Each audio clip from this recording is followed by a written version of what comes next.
안녕하세요. 저는 참 멋없게 파혼을 하고 다시 싱글의 삶을 누리고 있는 40살 여성입니다. 말 그대로 전 사랑하는 예비 신랑과 상당히 쪽팔린 상황에 처해 기가 막히게 파혼을 했습니다. 그때 일을 다시 회상하기만 해도 얼굴이 시뻘개진 상황이었죠. 제가 결혼을 준비하기에는 적은 나이가 아니기 때문에 사리분별 잘하고 야무지게 결혼할 줄 알았다고 생각한 사람들이 제 주위에 많습니다. 그런데 결혼을 막상 준비해보고 나니까 결혼은 나이가 중요한 게 아니란 걸 깨달았어요. 나이를 먹어도 어떤 난관이든 실수하는 사람이 수두룩하고요. 나이 어려도 똑똑한 사람 무지 많습니다. 인생은 어찌 보면 경험치 차이에 따라 선후배로 나눠져야 되는 게 아닌가 싶네요. 저는 잘 나가는 커리어 우먼입니다. 업무에 대해선 저 스스로 능력 있는 여자라 자부할 수 있지만 결혼 관념만큼은 사회 초년생이나 다름없는 사람이더라고요. 말을 나름 거창하게 표현해 저 스스로를 포장해봤지만 실상은 그냥 무지해서 바보같이 뒤통수 당한 사람이에요. 아직도 그날을 생각하면 서름보단 창피함이 몰려옵니다. 저의 잘못이란 걸 저 또한 무척 잘 알고 있으니 나이 먹고 왜 저러나 하는 시선보다는 저럴 수도 있겠구나 생각하며 들어주셨으면 합니다. 제게는 진실한 사랑이라고 느낄만 했던 시기가 좀 늦게 찾아왔습니다. 살면서 연애를 안 해본 건 아니지만 그동안 결혼하고 싶을 만큼 이렇다 할 남자가 없어서 짧게 만나고 헤어지길 반복했어요. 제가 나이가 드니까 당연히 연애를 시작한다면 언젠가는 결혼 얘기로 이어질 수밖에 없었는데 그럴 때마다 남자 쪽에서 먼저 뒷걸음질을 쳤습니다. 그래서 저는 평생 독거 인생으로 일만 하며 살다가 갈 줄 알았어요. 근데 사람에게는 다 때가 있고 기막힌 운명이 있다더니 한날 난생 처음 결혼하고 싶다는 마음을 느껴보도록 해준 상대가 나타났습니다. 당연히 예비 신랑의 존재였고 저는 그 만남을 특별하게 생각했어요. 저는 음악 쪽으로 직업을 가지고 있는 사람입니다. 제가 운영하는 학원에 예비 신랑이 수강생으로 들어왔었어요. 지금 생각하면 예비 신랑이 제게 의도적으로 접근했다는 걸 알겠는데 그때만 해도 제가 남자를 안 만난 지 너무 오래되어 순진했던 것 같습니다. 예비 신랑은 저보다 5살이 어린 친구였어요. 당연히 초반에는 예비 신랑을 남자로 생각하지 않았습니다. 5살 차이면 제 인식에선 저의 또래가 아니라 한참 어린 친구였거든요. 그런 친구에게 호감을 느낄 건더기도 없었지만 제게 호감을 표시해 줄 거라고도 생각을 못했어요. 그래서 예비 신랑이 처음으로 제게 호감 표시를 했을 때 바로 선을 그었습니다. 하지만 예비 신랑 고집도 보통이 아니더라고요. 제게 근 1년이나 일관된 마음을 보여주는데 기간이 길어지니까 그게 단순한 호기심이 아닌 진심이라고 제가 착각을 해버렸지 뭡니까. 지금 생각해보니 참 우스운 착각이었네요. 그렇게 제가 마음을 열자 그 이후 예비 신랑의 표현은 좀 더 적극적으로 이어졌습니다. 부담스럽지 않은 선에서 예비 신랑이 제 사적인 영역을 조금씩 침범해왔고 나중에는 제가 예비 신랑이 곁에 있는 걸 당연하게 생각될 정도로 함께 하는 날이 늘어갔어요. 자연스레 연락을 주고받는 건 물론이고 돈 없는 학생이었던 예비 신랑은 제 학원에 자처해서 아르바이트를 하기도 했습니다.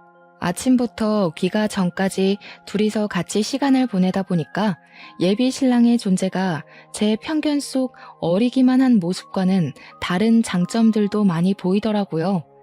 나이에 비해 꽤 현실적이었고 실속 있다는 것 외에도 애늙은이처럼 말하는 본색 또한 상당히 어른스럽고 중후했습니다. 예비 신랑과 같이 있으면 오히려 제가 예비 신랑보다 떨어지는 기량을 가진 것 같기도 했어요. 한참 즐기고 놀만한 나이인데도 늘 자기 일에 열심인 예비 신랑에게 배울 점이 많아서 더 좋았습니다. 제 감정이 예비 신랑과 마음이 같아지고부터는 저희 관계가 속전속결로 이루어졌어요. 귀엽게도 제 마음이 뭐라고 예비 신랑은 그걸 굉장히 고마워하더라고요. 저희는 연애를 하면서 더 사이가 깊어졌습니다. 저보다 예비 신랑이 가진 마음의 속도가 더 빨랐는데 예비 신랑은 이미 저랑 결혼까지 할 생각으로 만나고 있었다더군요. 나는 자기처럼 청순한 여자랑 결혼하는 게 소원이었어. 마음이 청순한 사람은 요즘 세상에 생각보다 찾기 어렵거든. 그런데 내가 볼 땐 자기가 딱 그래. 그래서 결혼을 한다면 자기랑 할 거야, 나는. 마음씨 깨끗한 여자를 원했다면서 제게 은근슬쩍 결혼 얘기를 한 번씩 꺼냈었어요. 그때마다 장난기 어린 분위기와는 다르게 표정이나 눈빛이 진중하여 저도 모르는 사이 예비 신랑에게 빠져들었죠. 예비 신랑은 30대 초중반인데도 모은 돈이 상당했습니다.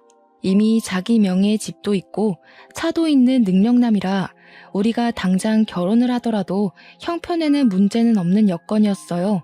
저 또한 나이도 나이지만 열심히 살았기 때문에 재력이 평타 이상은 되는 수준이었거든요. 제가 연애보단 일에 미쳐 살며 저를 위한 투자를 많이 했던 사람이라 저도 돈 없어서 허덕여 본 지는 오래되었습니다. 이렇듯 저랑 예비 신랑은 마음만 맞는다면 언제든지 결혼을 준비해도 문제될 게 없는 사이였어요.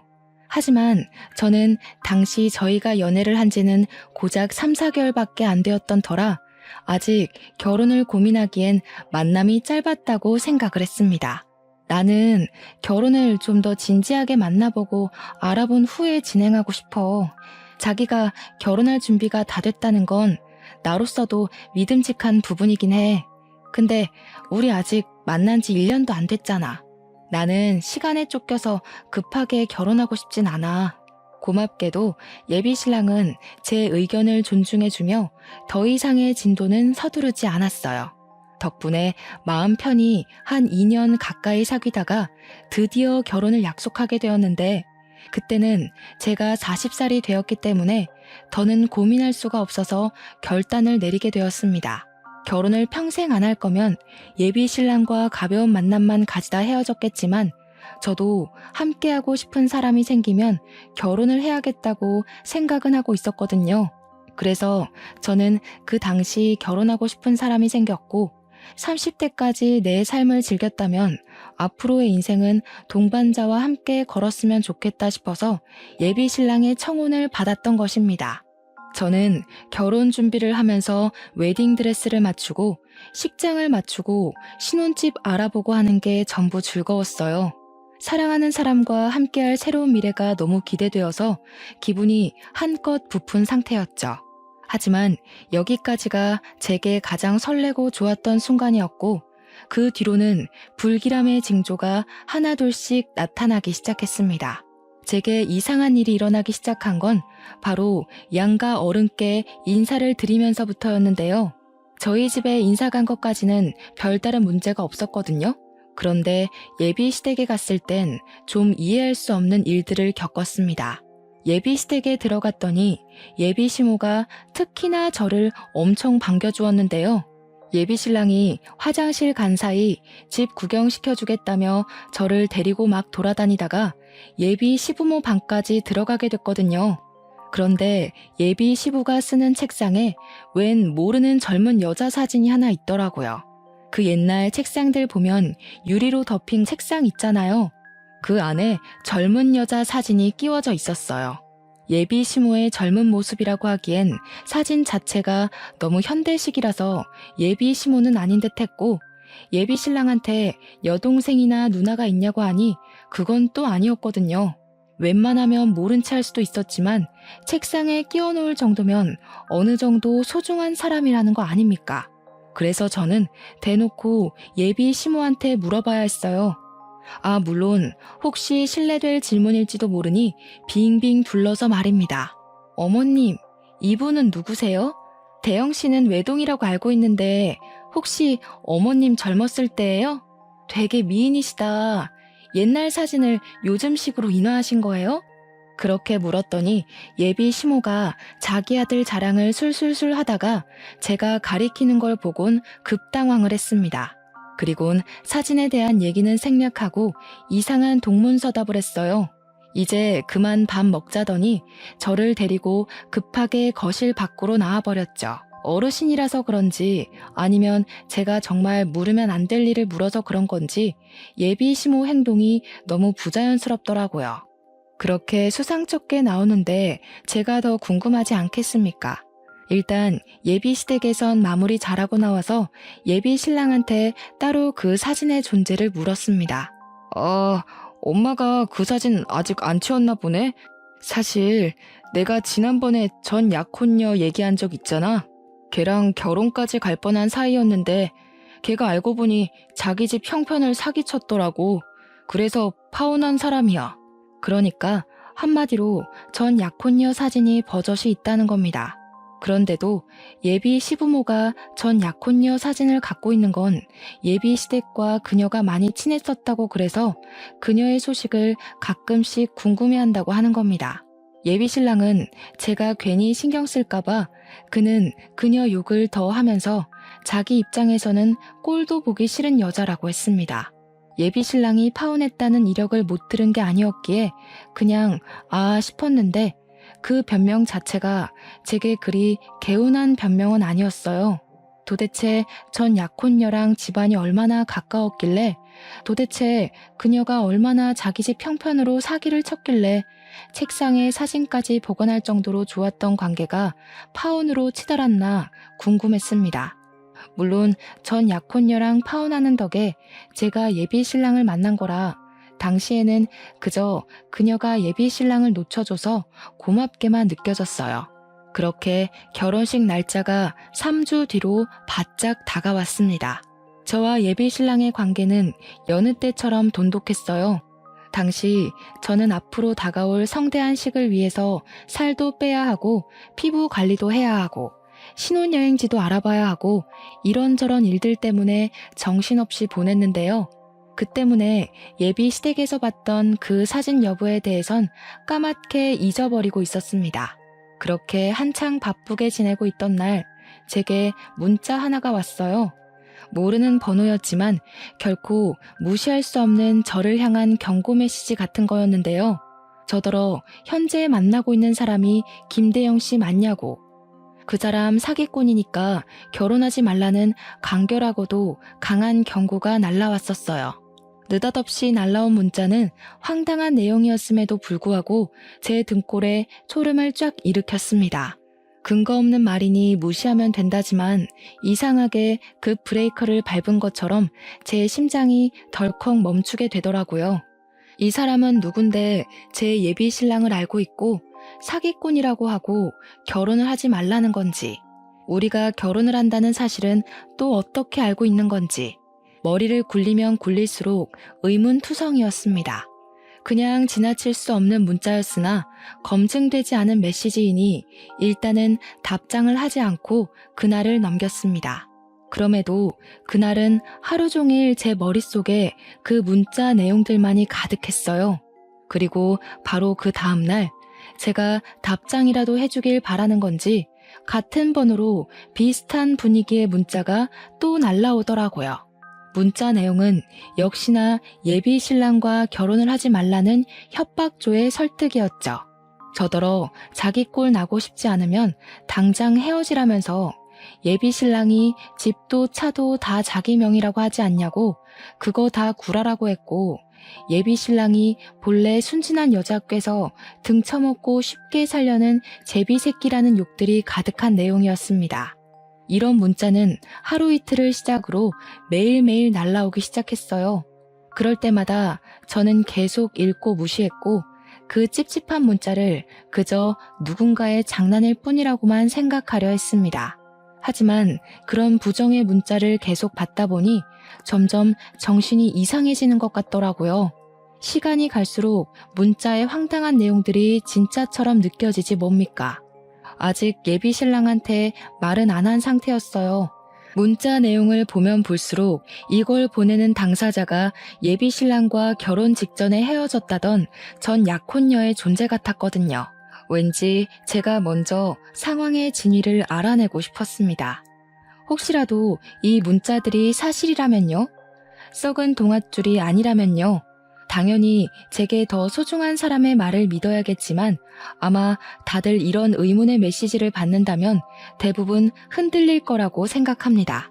무슨 첩보 영화도 아니고 제가 왜 이런 수상쩍은 메시지를 받으면서 파혼을 협박당하고 있는 건지 당시에는 이것만으로도 충분히 현실적이지 못하다는 생각도 했었어요. 믿어야 되나 말아야 되나 그걸로만 고민한 지 한 2주 정도 되었을 때 저는 더 이상 혼자서 이 사실을 감당 못할 거라고 보고 예비 신랑에게 그간 받았던 문자 내용을 밝히기로 마음을 먹었습니다. 그래도 결혼식을 일주일 앞둔 예비 신부 입장에서 당연히 예비 신랑 쪽을 믿어야겠다는 일말의 신의로 물어본 거였죠. 대체 이 여자는 누군데 자기더러 사기꾼이래? 대꾸 안 하려고 했는데 솔직히 내가 결혼할 남자로 자꾸 이런 소리 들으면 나 좀 불안하거든. 제가 받은 문자를 보자마자 예비 신랑은 사색이 되더니 깜짝 놀라더군요. 그러고는 왜 진작 얘기 안 했냐고 갑자기 성질을 내더라고요. 그러다가 또 혼자 진정해서는 저를 안아주었습니다. 내가 예전에 전 약혼녀 얘기했었지?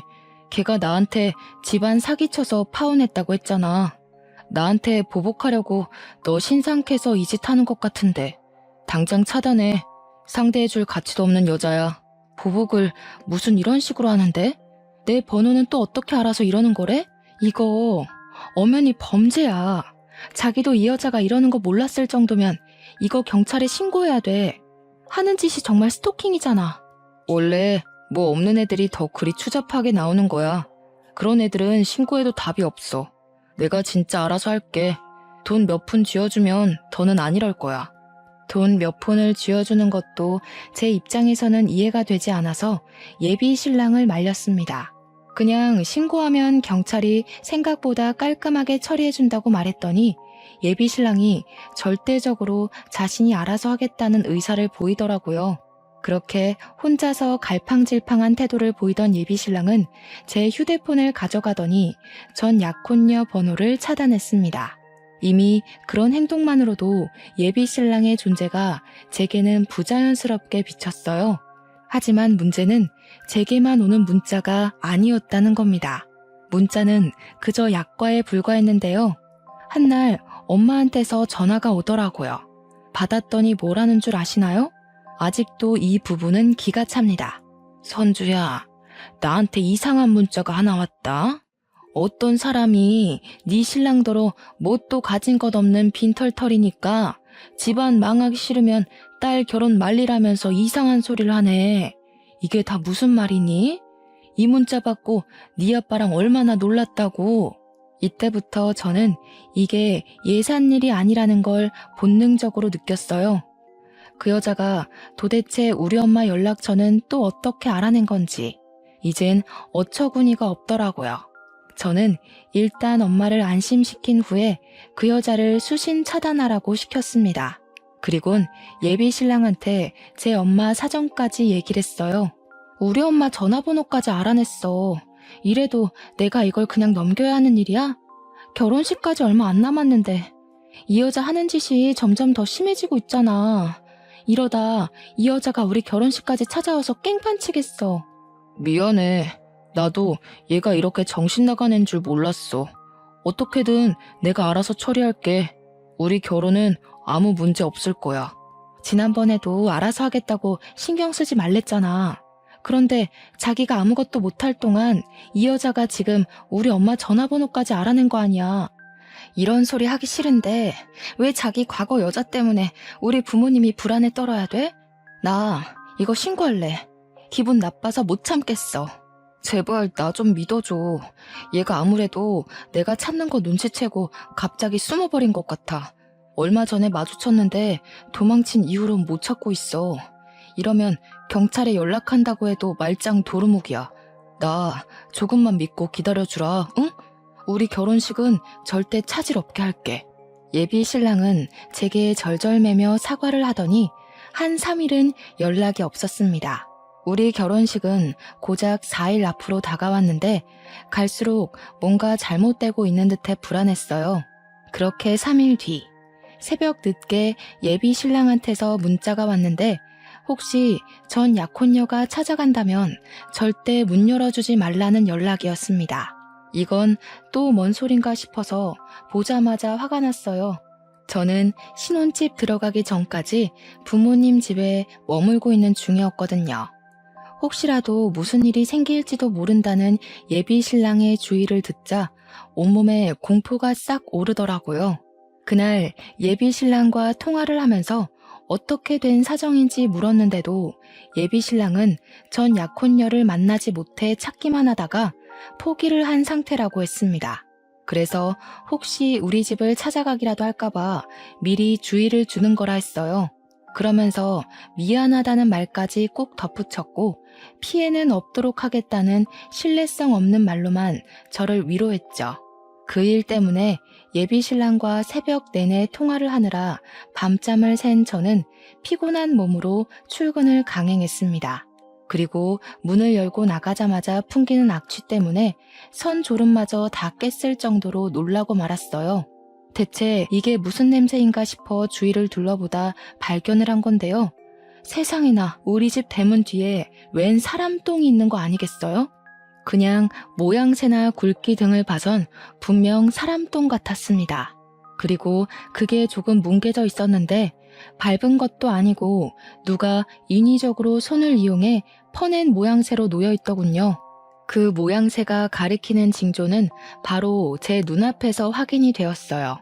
우리 집 바깥 문고리에 똥이 처발려서 굳어 있더라고요. 저는 그 자리에서 악 소리를 지르며 기겁하고 집 안에 들어갔습니다. 제 비명소리에 부모님이 저를 걱정해서 뛰쳐나왔고 저는 부모님께 상황 설명할 새도 없이 그 자리에서 바로 경찰서에 신고를 해버렸어요. 얼마 뒤 경찰이 우리 집을 찾아왔는데 제가 사정을 설명하기도 전에 문 밖에서 이미 상황 파악을 한 듯 했습니다. 누가 그랬는지 지피는 사람 있냐는 경찰의 말에 저는 당장 예비 신랑의 전 약혼녀를 불렀어요. 전화번호 말고는 모르는 사람인데 그동안 받은 협박 문자까지 보여주면서 이상한 스토킹을 받고 있었다고 고발했습니다. 경찰은 제가 준 전화번호와 건물 내 CCTV를 이용해서 전 약혼녀의 인상착의를 확보해 바로 추적에 들어갔어요. 그렇게 얼마 뒤 전 약혼녀를 붙잡았다는 연락을 받았습니다.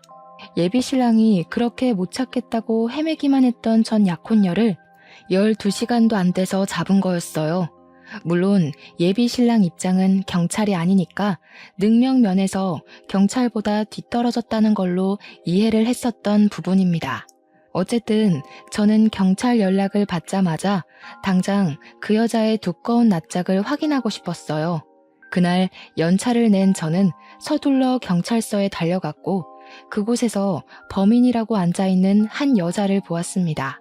제가 생각한 것과 달리 너무 순하게 생긴 시골 아가씨가 한 명 있었어요. 전혀 나쁜 짓 할 것처럼은 안 생긴 분위기였단 뜻입니다.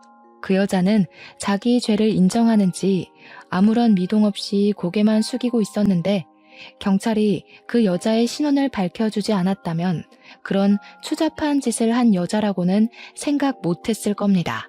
경찰 덕분에 저는 그 여자가 전 약혼녀라는 걸 알았고 바로 그 전 약혼녀를 붙잡고서 그동안 받았던 스트레스를 쏟아냈어요.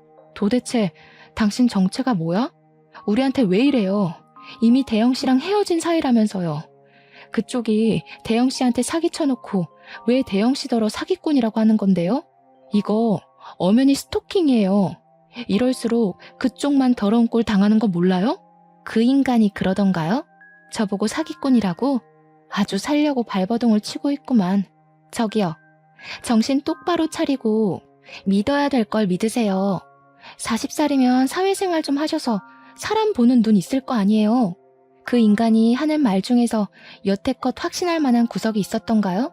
전 약혼녀는 순한 얼굴과 다르게 예비 신랑을 비꼬면서 가소롭다는 듯 얘기를 했습니다. 그리고 저는 이 여자의 말을 다시 곱씹을 수밖에 없었어요. 예비 신랑이 하는 말에 확신한 적 있었냐는 전 약혼녀의 도발은 저를 더 불안하게 만들었거든요. 저도 모르게 예비 신랑의 행실을 곱씹어 봤는데 이 여자 질문에 알맞은 답이 당장 떠오르지 않더라고요. 결국 저한테 고맙다고 인사하게 될걸요? 제가 그쪽을 도울 입장으로 이런 흙구덩이에 발을 담그는 건 아니고요. 저도 크게 당한 게 있어서요. 저야말로 그 자식 좀 만나고 싶은데 이 쥐새끼 같은 놈이 보통 날쌘 게 아니네요. 무슨 소리예요?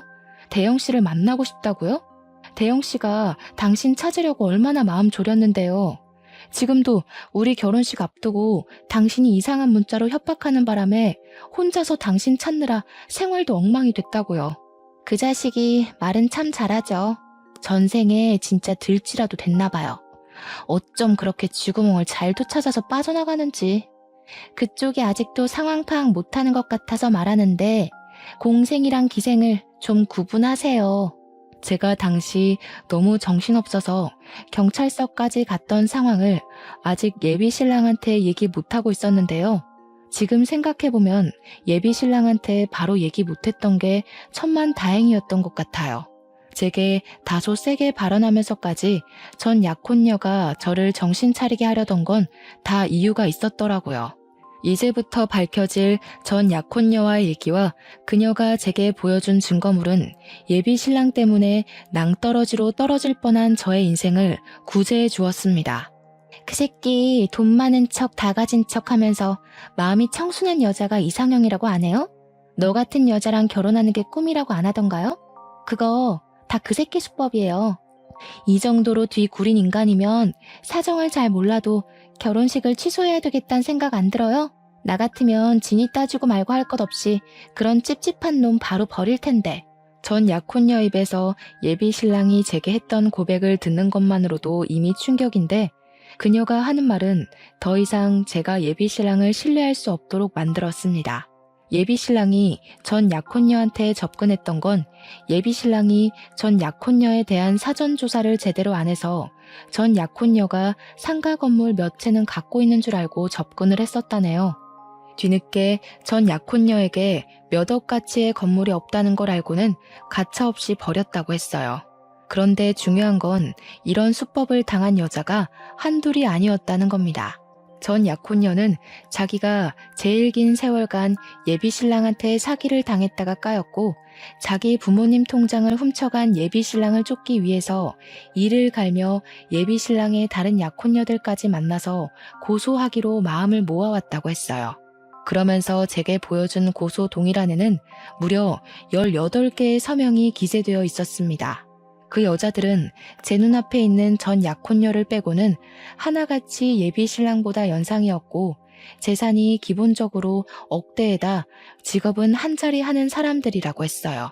그러니까 전 약혼녀는 예비 신랑의 실패작 같은 부분이었다는 걸로 해석이 되었습니다.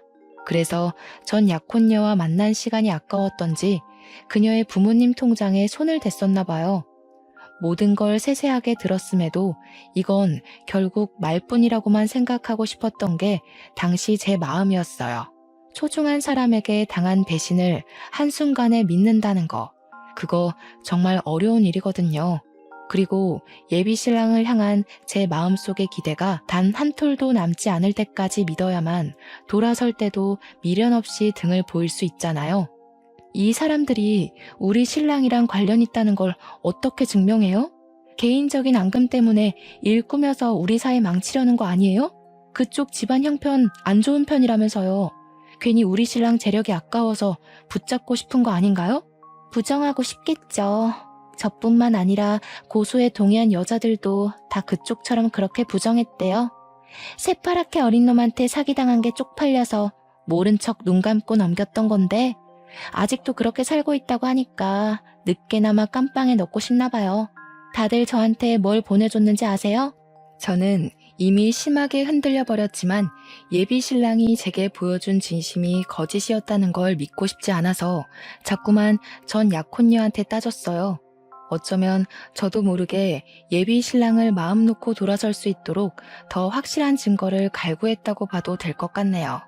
그렇게 저는 전 약혼녀가 마지막으로 보여주는 증거물에서 완벽하게 무너지고 말았는데요. 그녀가 보여준 것은 다름 아닌 18명의 여자들이 보내온 예비 신랑과의 웨딩 사진이었어요. 그 순간 저는 남아있던 일말의 기대마저 내려놓고서 그만 주저앉고 말았습니다. 결혼식을 고작 3일 앞둔 날이었는데 저의 모든 앞날이 와르르 무너져 앞이 깜깜한 기분이었어요. 머릿속이 새하였죠. 전 약혼녀는 이미 경찰한테 이 사실을 밝혔는지 경찰 쪽에서 이미 예비 신랑을 체포하러 갔다고도 했습니다. 아니나 다를까 그 타이밍에 예비 신랑이 개 쌍욕을 하면서 들어오는데 제가 주저앉아 있으니 예비 신랑은 저를 보지 못한 채 전 약혼녀만 봤는지 예비 신랑이 갑자기 경찰을 밀치고서 전 약혼녀를 덮치러 뛰어오더라고요. 야, 이 거지 같은 년아. 만날 때도 그렇게 거지근성 드러내면서 사람 발목 붙잡더니 날 끝까지 뒤쫓으시겠다. 너네 부모 돈 때문에 그러냐? 나도 너 만났던 시간 아까워서 보상 좀 받으려고 했던 건데 참 더럽다 더러워. 야, 비렁뱅이 돈 같은 거 안 받을 테니까 들고 꺼져. 더는 내 결혼 방해하기만 해봐. 예비 신랑은 도중에 경찰한테 붙잡히는 바람에 전 약혼녀 가까이는 오지 못했고 그렇게 멀찍이서 소리만 고래고래 질렀습니다. 듣자 하니 전 약혼녀 말대로 이 여자 부모님의 돈을 훔친 것도 맞고 예비 신랑의 말씨가 저급하다는 것도 알겠더라고요. 전 약혼녀를 대하는 태도만 봐도 제가 들은 모든 사실이 루머가 아니라는 것 정도는 눈치챌 수 있었습니다. 충격에 한참 주저앉아만 있던 제가 뒤늦게 자리에서 일어나니까 예비 신랑이 깜짝 놀라서 그대로 다리에 힘이 풀리더라고요. 그 처량한 꼴이 예비 신랑의 실체를 보여주는 것 같아서 더 울분이 터졌습니다. 예비 신랑은 경찰을 바로 뿌리치고 제게 달려왔어요. 자기가 왜 어떻게 여기 있어? 이 여자가 또 뭐라고 한 거지? 둘이 따로 만났던 거야? 이 여자 정신 나갔으니까 내가 연락하지 말라고 했잖아. 예비 신랑은 혼자서 극도로 흥분을 했다가 불안해하면서 금세 제 손을 잡아왔습니다. 이제 보니 이런 오락가락한 태도가 예비 신랑의 특징인 것 같더군요. 화냈다가 바로 꼬리 내리는 짓 말입니다. 뭐가 그렇게 놓치기 아까워서 나한테 끝까지 숨겼니? 네가 나한테 알아서 하겠다고 떵떵거려 놓고 정작 보여준 게 이런 꼴인데 내가 뭘 얼마나 더 믿어줘야 돼? 지금 이 여자가 하는 말보다 네 말이 더 개똥으로 들리는데? 그래, 알아. 그럴 수밖에 없겠지. 나는 저 여자 입노름에 당하고 있는 피해자고 저녀는 가해자니까. 작정하고 얘기를 꾸며온 사람이랑 밑도 끝도 없이 당하는 사람이랑 어떻게 말하는 수준이 같겠어. 예비 신랑은 제 손을 불끈 쥐고서 어떻게든 저의 돌아간 눈빛을 되찾으려고 노력했습니다. 하지만 제 머릿속의 생각은 온전히 한 방향뿐이었어요. 제게 믿음을 갈구하는 이 손으로 예비 신랑이 18명 여자의 뒤통수를 쳤다는 생각에 그저 화가 치밀어 오르기만 했죠. 이제는 저까지 해서 19명을 속인 셈이겠네요.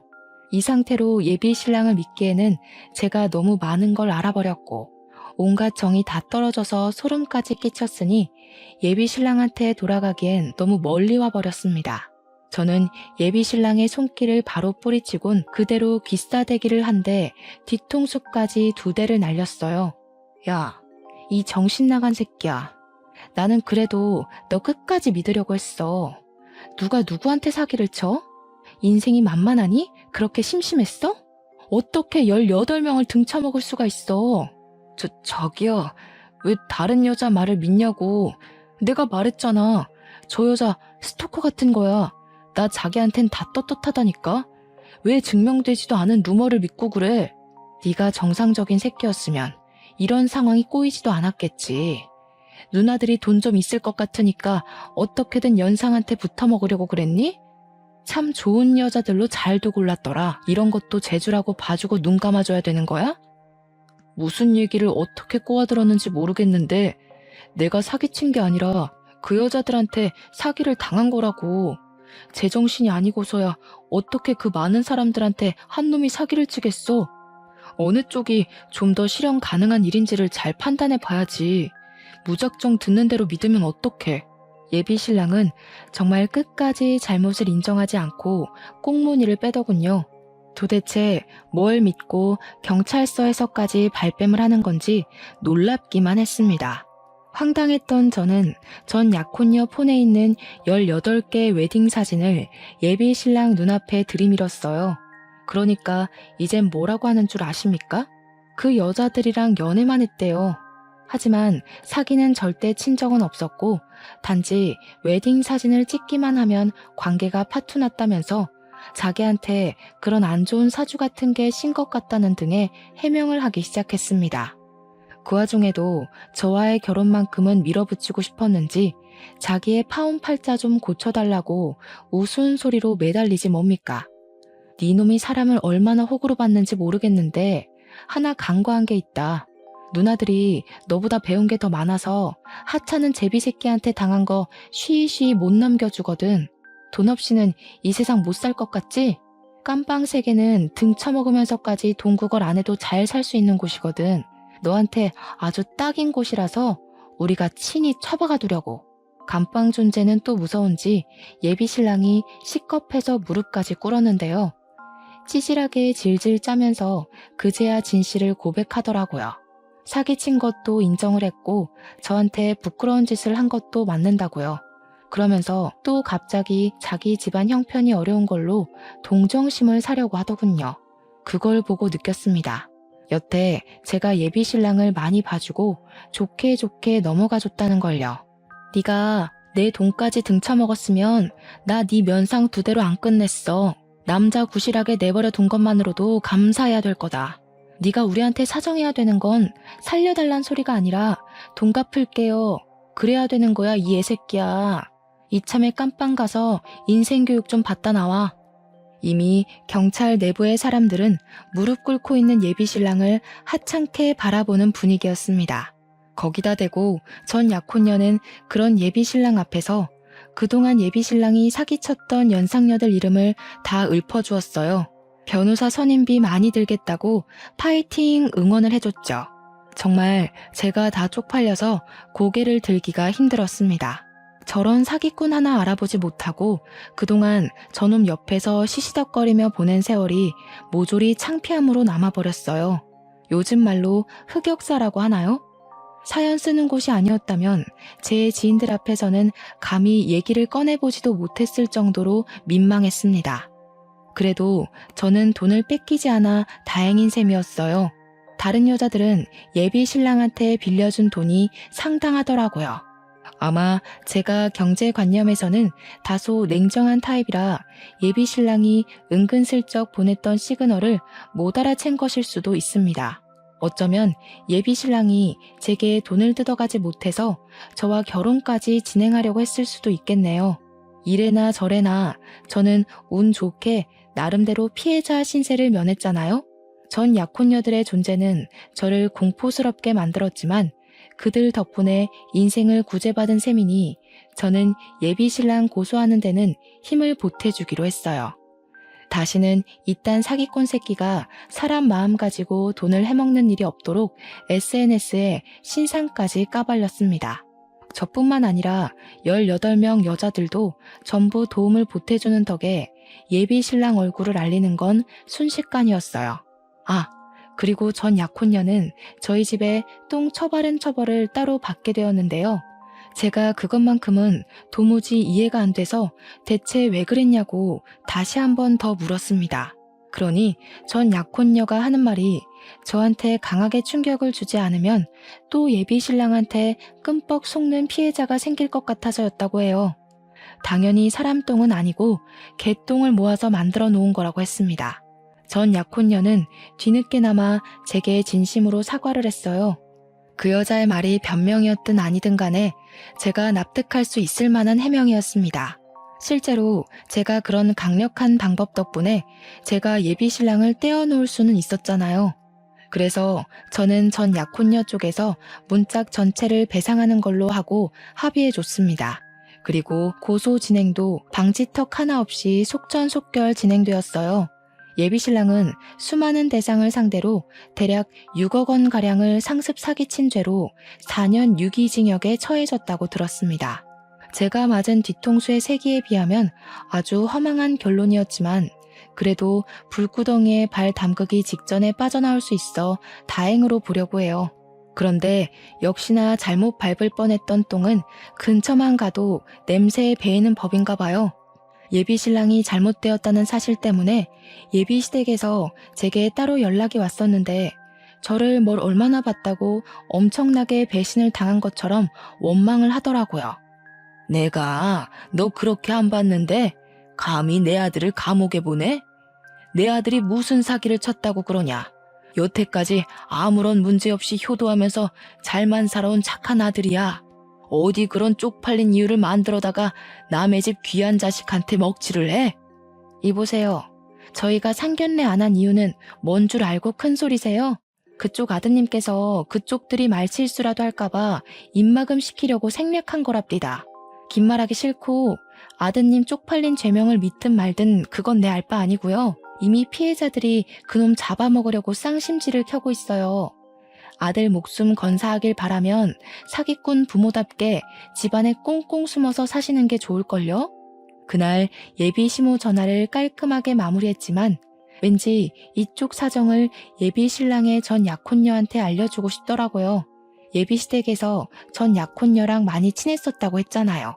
그래서 전 약혼녀한테 예비 시모 연락처를 넘기며 예비 시댁의 입장을 전달해 주었습니다.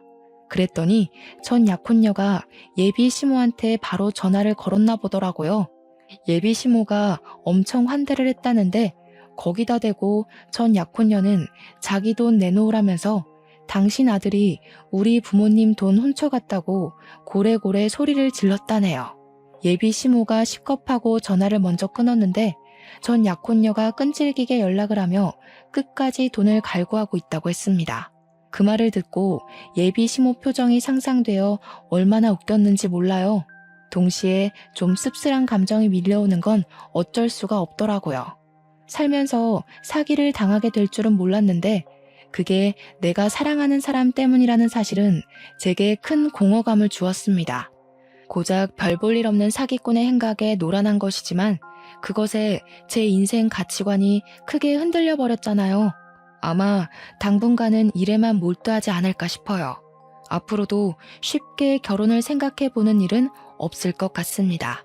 그동안 많이 안다고 자부했던 제 자신을 반성하게 되는 시간이기도 했으니 불행을 이쯤에서 막은 걸 행운이라고 생각하렵니다.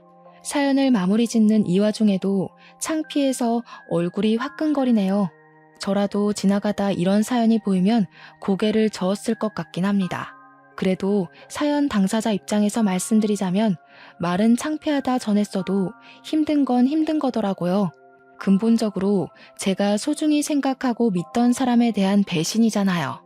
이런 부분을 생각하고 들어주셨다면 제 허탈한 기분이 좀 더 잘 전달되지 않았을까 싶습니다.